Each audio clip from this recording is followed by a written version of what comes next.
2 ദിനവൃത്താന്തം 22-ാം അധ്യായം. അഹസിയ. അറബികളോടുകൂടി വന്ന അക്രമി സംഘം യഹോറാമിൻ്റെ മൂത്ത മക്കളെയെല്ലാം വധിച്ചതിനാൽ ജെറുസലേം നിവാസികൾ ഇളയ മകനായ അഹസിയായെ രാജാവായി വാഴിച്ചു.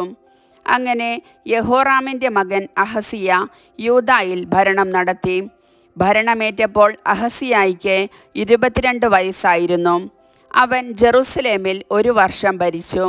ഇസ്രായേൽ രാജാവായ ഓമ്രിയുടെ പൗത്രി അത്താലിയ ആയിരുന്നു അവൻ്റെ അമ്മ. മാതാവിൻ്റെ ദുഷ്പ്രേരണ നിമിത്തം അഹസിയ ആഹാബ് ഭവനത്തിൻ്റെ മാർഗത്തിൽ ചരിച്ചു. ആഹാബ് ഭവനത്തെ പോലെ കർത്താവിൻ്റെ മുൻപിൽ അവൻ തിന്മ പ്രവർത്തിച്ചു. പിതാവിൻ്റെ മരണത്തിനു ശേഷം ആഹാബിൻ്റെ ഭവനത്തിൽപ്പെട്ടവരായിരുന്നു അവൻ്റെ ആലോചനക്കാർ. അത് അവൻ്റെ അധപ്പതനത്തിന് കാരണമായി.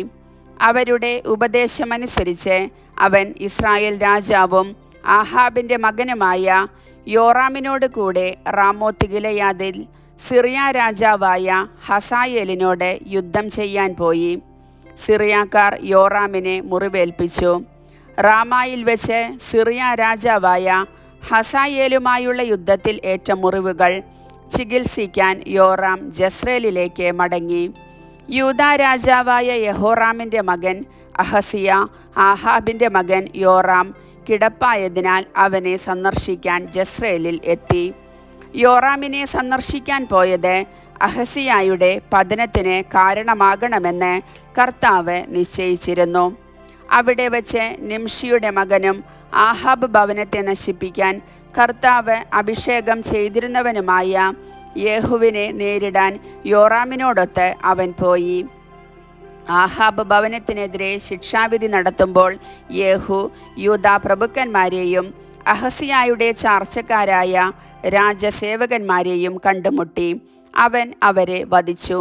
സമരിയായിൽ ഓടിയൊളിച്ച അഹസിയായെ അവർ തെരഞ്ഞുപിടിച്ച് യേഹുവിൻ്റെ മുൻപിൽ കൊണ്ടുവന്ന് വധിച്ചു.